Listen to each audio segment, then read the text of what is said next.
Telangana BJP chief Ramachandra Rao కీలక వ్యాఖ్యలు చేశారు. కల్వకుంట్ల కవిత జైలుకు వెళ్లినప్పుడు ఎవరు రాజీనామా చేశారని, ఎవరిని బర్తరఫ్ చేశారని రామచంద్రరావు ప్రశ్నించారు. తెలంగాణలో బీజేపీ ఎదుగుతుందని, బీఆర్ఎస్ కుట్ర చేస్తుందని ఆరోపించారు. బీజేపీ నేతల మధ్య సఖ్యత లేదని ఎవరన్నారని, తాము ఎప్పుడూ కలిసే ఉంటామని క్లారిటీ ఇచ్చారు. నిరుద్యోగ భృతి, జాబ్ క్యాలెండర్ కోసం రేవంత్ సర్కార్పై పోరాటం చేస్తామని అంటున్న బీజేపీ చీఫ్ రామచంద్రరావుతో మా bureau chief Shekhar face to face. ప్రస్తుతం బీజేపీ రాష్ట్ర అధ్యక్షుడు రామచంద్రరావుతో ఉన్నాము. రాష్ట్ర వ్యాప్తంగా అంటే బీఆర్ఎస్ ఏదైతే డిమాండ్ చేస్తుందో కేంద్ర మంత్రిగా బర్తరఫ్ చేయాలని అదే అంశం పైన అడిగి తెలుస్తుంది. బీఆర్ఎస్ పార్టీ కేంద్ర మంత్రిగా బండి సంజయ్ని బర్తరఫ్ చేయాల్సిందే అంటూ డిమాండ్ చేస్తున్న పరిస్థితి. ఎందుకు చేయాలి? ఆయన తప్పు చేయలే కదా. తప్పు చేసింది కవిత గారు, తప్పు చేసి వీళ్ళు రిజైన్ చేశారా? లేకుంటే ఎంతోమంది వాళ్ళ ఎమ్మెల్యేలు తప్పు చేసి వీళ్ళు రిజైన్ చేశారా? వాళ్ళ కార్పొరేటర్ రేప్ కేసులో ఉండే వీళ్ళు రిజైన్ చేశారా? ఇప్పుడే వీళ్ళు ఎవరైనా అడగడానికి రేపు చేయడానికి వీళ్ళకి వేరే ఇష్యూస్ లేక రైతులు చనిపోతున్నారు, అది మాట్లాడమని చెప్పండి. విద్యార్థులు ఫీజు అది మాట్లాడమని చెప్పండి, అది మాట్లాడరు. బీజేపీ పెరుగుతుంది కాబట్టి బీజేపీ పెరగకుండా చేయాలని ఇవన్నీ కూడా ఇష్యూ తీసుకువచ్చి వాళ్ళు ఏంటంటే ప్రజలకు కాళేశ్వరంతో ఫార్ములా కేసు దారి మళ్లించడానికి ఈ ఇష్యూ తీసుకొని గొడవ చేస్తూ ఉన్నారు. అంటే సిట్టు కప్పచెప్పాలని అంటుంది కదా రాష్ట్ర ప్రభుత్వం. సిట్టు తీసుకుంటాము భగీరథ కేసు విషయంలో. ఇప్పుడు లీగల్ ఇన్వెస్టిగేషన్ అంటే కోర్టు అడ్వకేట్ వాళ్ళ పని కోర్టులు చేస్తారు, పోలీసులు వాళ్ళ పని వాళ్ళు చేస్తారు. పోలీసు చేసేటట్టు ఇన్వెస్టిగేషన్లో వాళ్ళు ఏమి రిపోర్ట్ ఇస్తే తర్వాత చూడాల్సిన అవసరం ఉంది. సిట్కి ఇస్తారా, బిట్కి ఇస్తారా, అది వేరే మాట.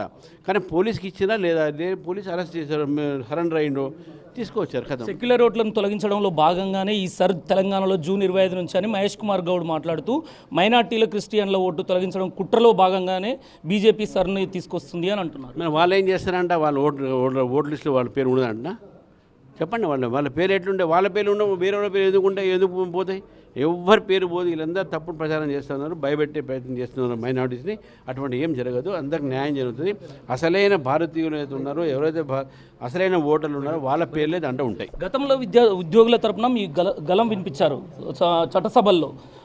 ఈసారి అంటే నిరుద్యోగ భృతి కావచ్చు, ఉద్యోగుల కల్పన విషయంలో, జాబ్ క్యాలెండర్ విషయంలో మీకు ఎలాంటి ప్రణాళికలు ఉన్నాయి మీ దగ్గర? మేము ఇప్పుడు చేస్తాం, దాని మీద ఉద్యమం చేస్తాం. చాలా మా అన్ని మీటింగ్లు పెట్టుకుంటాం. దాని మీద ఆల్రెడీ మేమే ఇందిరా పార్క్లో దాని మీద మాట్లాడినాం.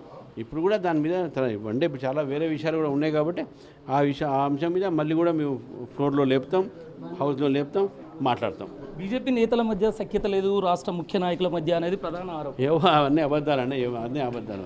బండి సంజయ్ కొడుకు విషయంలో, బండి భగీరథ్ విషయంలో ఎలాంటి అంటే చట్టం తన పని తాను చేసుకుంటూ వెళ్తుంది. లీగల్ ఇష్యూస్ మీద ఖచ్చితంగా ఎలా స్పందించాలో అలా లీగల్ సమస్యలు కాబట్టి లీగల్గానే చూసుకుని వెళ్ళే ప్రయత్నం చేస్తారు. బండి సంజయ్ ఎందుకు కేంద్ర మంత్రిగా బర్తరఫ్ చేయాలి అనేది డిమాండ్ ఏదైతే బీఆర్ఎస్ పార్టీ చేస్తుందో అది పూర్తిగా తప్పు. గతంలో వాళ్ళ పార్టీ హయాంలో కూడా జరిగిన అనేక సందర్భాలు ఉన్నాయి. మరి వాళ్ళు రాజీనామాలు చేశారా, వాళ్ళని బర్తరఫ్ చేశారా అంటూ తెలపడం జరిగింది. అంతేకాకుండా సర్ విషయంలో ఓట్ల జాబితా ఏదైతే ఓటర్ల జాబితా క్రమబద్ధీకరణ అంశంలో ఎలాంటి అపోహలకు పోవద్దు. జూన్ 25లో ఏదైతే మొదలు కాబోతుందో దాని విషయంలో ఎలాంటి అపోహలకు గురి కావాల్సిన అవసరం లేదు.